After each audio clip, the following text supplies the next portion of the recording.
ana shan wuya fa, ana shan wahala kuma ana wuya, ana mutane na shan wahala. Ta fita sassafin nan samu ruwa da cikin kai a ajiye mu ba ya wani ba. To ai kai fara kai, ni ruwa ma kawai na sha. Ruwa?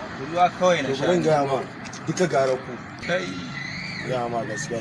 Rabon da na ga naira 50 ma ni na ma mata. Akwai matsala kuwa. Rabon da na ga naira 50 ma na mata. Akwai matsala. Ina gaba daga yau na daina zuwa bokon nan fa. Akwai matsala.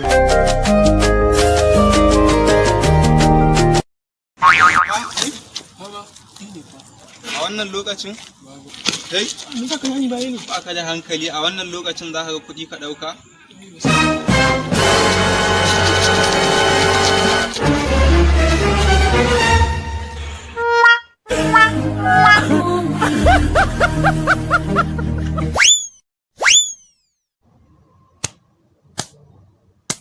A tare ba amana.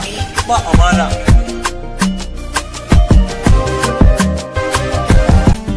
Ku danna subscribing sannan ku danna ƙararrawa domin samun sababbin shirye-shiryenmu na ƙayatarwa.